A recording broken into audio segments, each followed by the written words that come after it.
Hello guys, welcome here to another edition of Out of Turn 4.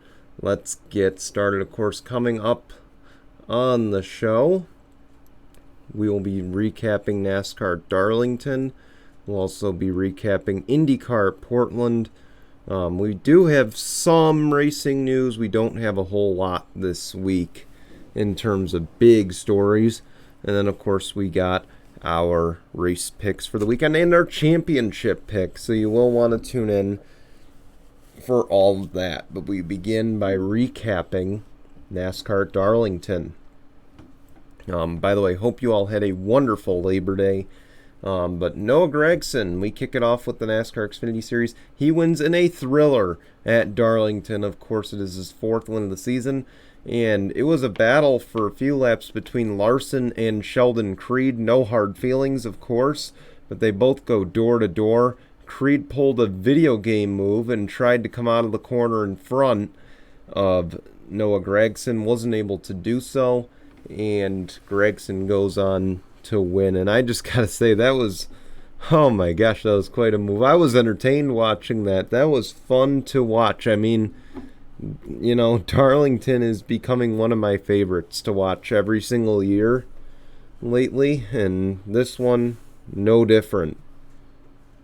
So it was fun to watch, and especially on the Xfinity side, it was really a great race all around. So, you know, not much else to say other than it was a great race, man. And glad to see Noah Gragson in victory lane once again before, of course, he will be going to the Cup Series next year to replace Ty Dillon at Petty GMS. But guess what? He's not going to be the top driver there, of course. This guy has just submitted, or, you know, might have put himself as the top driver after Darlington, and that is Erik Jones. He wins. He upsets the playoff field at Darlington. Of course, it is his third career NASCAR Cup Series victory, his first at Petty GMS, and his second win in the famed Southern 500. It is also the first win for the 43 for Petty since 2014, where Eric Almirola went to victory lane in a rain-shortened Daytona race. You know, of course, Erik Jones did get a little bit of help from Kyle Busch blowing up, as well as Martin Truex Jr. Had the track position, was able to hold off Denny Hamlin, and of course Hamlin stated at the end of the race he didn't want to race him aggressively. You know, he didn't want to bump him out of the way, obviously, and, you know, probably mutual respect between two former teammates is essentially what I could dig out of that interview. But boy, I'd imagine if Erik Jones and Denny Hamlin weren't such good friends, there might have been a possibility of a bump and run to try to take the win. And of course, it would have set up third place very nice as well. But we got to talk the engine issues. And of course, as you guys know, Kevin Harvick randomly caught fire toward the end of the race. Would not finish. Something to do with the piping. And of course, then Kyle Busch, Martin Truex Jr. randomly blew up in the middle of the race as well. Actually, more toward the end. And it's just unfortunate. Again, I want to state this to those who are hating on the next-gen car. You know, look, it's provided some of the best racing we've seen in quite a few years. To be honest, I will say that this has been one of my favorite Cup seasons in a really long time, especially because of the parity we are seeing now in the Cup Series. There's not a guy who's just outright dominating.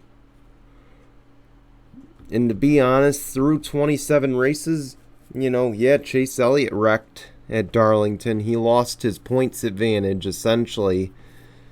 But, you know, there's really no one that just stands out and screams champion at this point, you know, other than Chase Elliott. And even he's still not really a guy that I think you could go all in and say, man, he's the champ. So that said, you know, I think this car has great potential. I think, it's different. And again, has potential. But what I will say is there are flaws. Just like with any new equipment, there's going to be flaws. And, NASCAR will go to the drawing board. They'll work on it as the years go along. Keep in mind, think about it like a college essay. It's like the rough draft. It looks pretty good, looks like it could be submitted, but obviously it's going to need some editing. It's going to need some work. And, that's where patience comes in.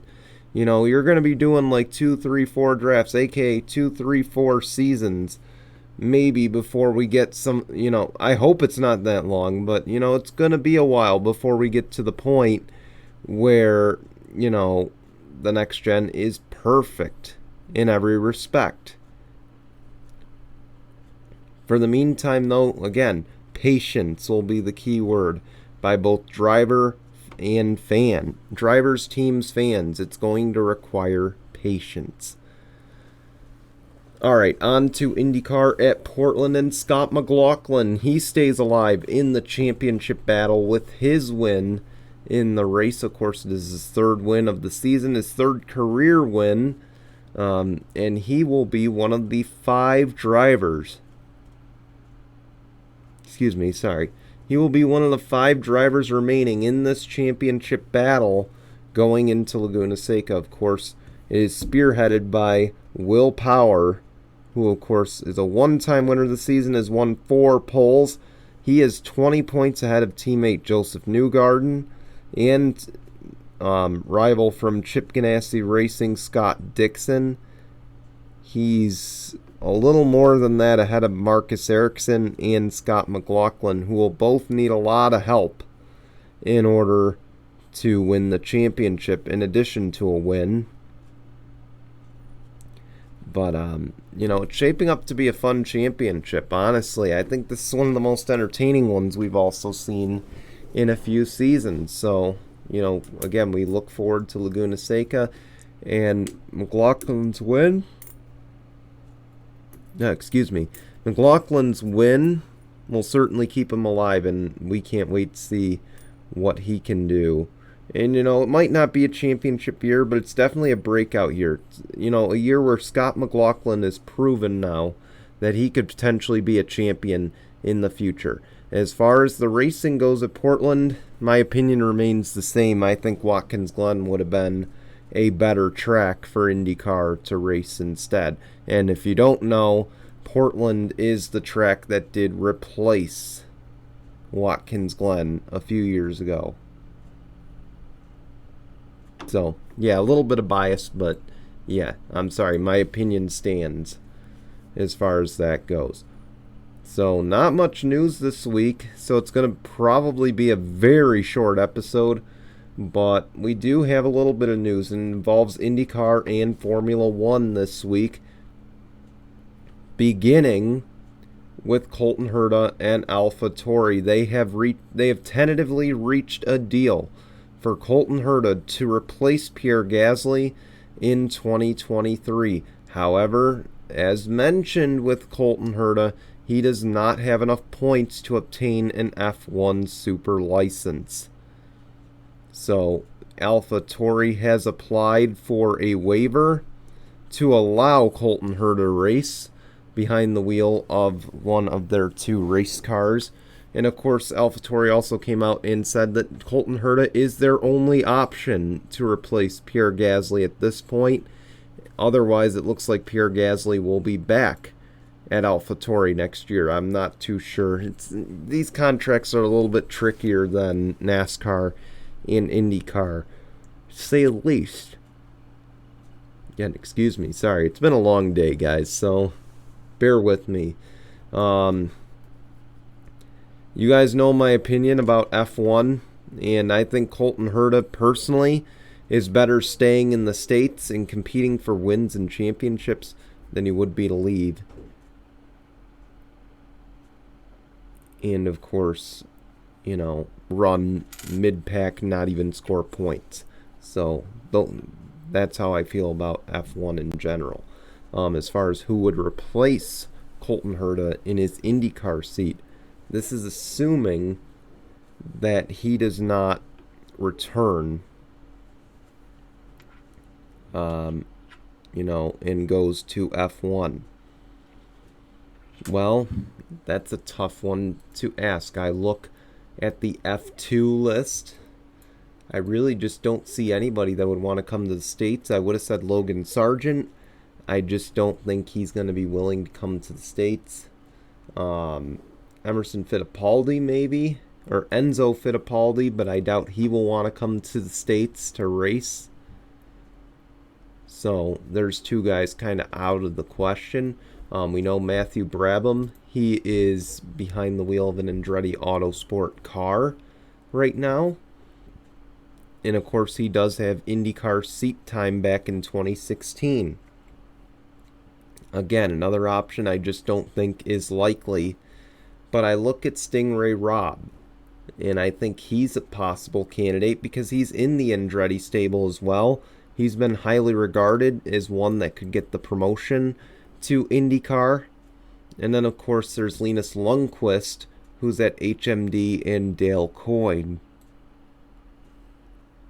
So, those are two guys I think that'll be the leading candidates, but it also depends, will they want to stay with a veteran presence, of course, because if they lose Colton Herta, their driving stable will be Devlin DeFrancesco, it'll be Romain Grosjean, and then Kyle Kirkwood behind the wheel of the 27. There's no more Alexander Rossi behind the wheel of the 27.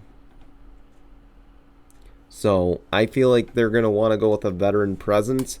Maybe, just maybe, because keep in mind, Linus Lundqvist is in Dale Coyne's system. Could it be possible that they poach Takuma Sato and Takuma Sato gets a second stint at Andretti Autosport behind the wheel of the 26? I'm just saying, I think that could be a possibility. I think that's more a real possibility if Dale Coyne wants to put a younger driver behind the wheel. In other words, Linus Lundqvist. And of course, to team with David Malukas. It's a possibility. I really buy that one as a possibility. What might more than likely happen, though, is Linus Lundqvist to the 18, Malukas to the 10 for Chip Ganassi. But, again, still a lot that hasn't really been announced. And, it's shocking to this point, to say the least. But again, I think there's possibilities. It all depends on what Andretti wants to do, and I think it would be better served if they go experience and maybe try to pull Takuma Sato in from Rick Ware Racing and Dale Coyne Racing. Other F1 news, of course. This one's kind of a shocker. I read it and I'm like, what? So Jacques Villeneuve has announced he will be testing the Alpine car at Monza. Is this a hint at a return to Formula One for the former world champ in Jacques Villeneuve? Looking at the climate, looking at the younger drivers, I want to lean toward no. I feel like this might be more a media stunt than anything else. But I do feel that Jacques wants to come back to full-time in some capacity. Whether it be, racing in stock cars or racing Formula One. So, again, I just don't see it being a possibility looking at the young drivers on the landscape right now. Or, the young drivers in F1. And then just the talent across the board. So, I'm going to label that as a no. But cautiously, to say the least. It would be funny to see Jacques Villeneuve drive for Alpine in 2023. I think that would be hilarious. Of course, we know Pierre Gasly might be going there next year. So, maybe that doesn't work out. We'll see.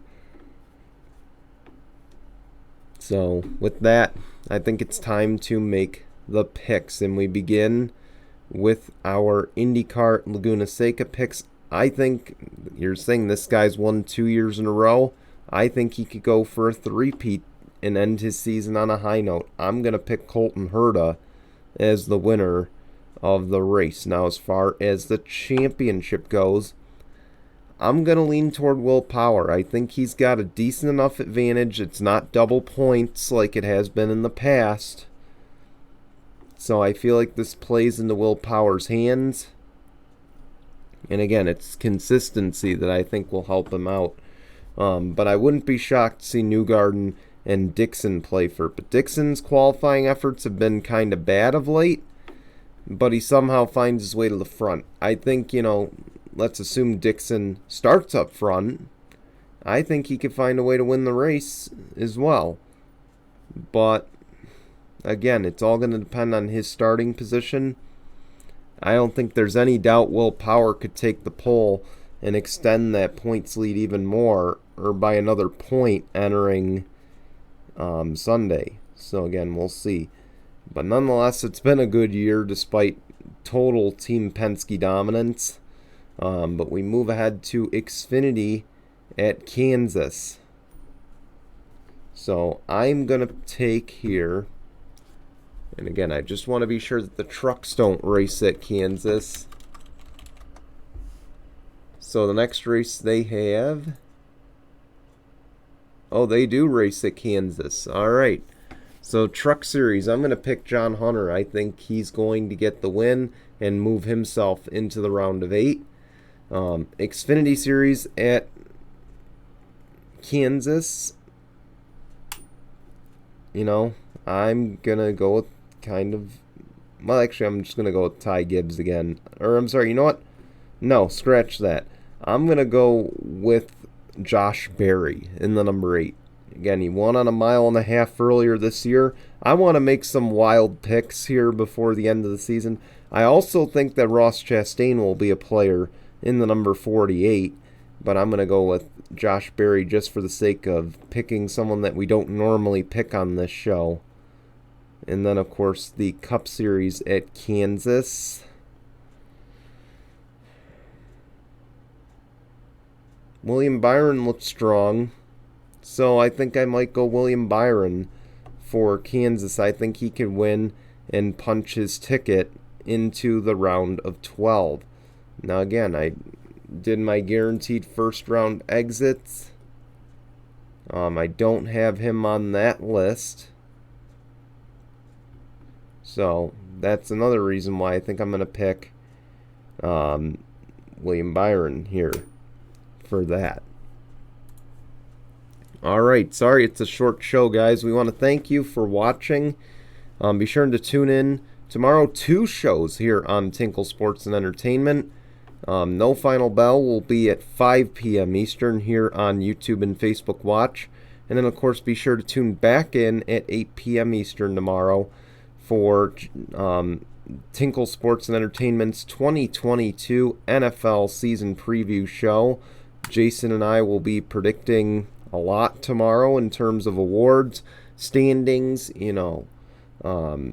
teams to watch, all that, and our Super Bowl picks. So you will want to tune in for the early Super Bowl picks, and then, tune in on Sunday as well to Sunday Morning Tinkle. We'll be back again, 9 a.m. Eastern, YouTube and Facebook Watch. We hope to see you all then. Until then, goodbye, everyone.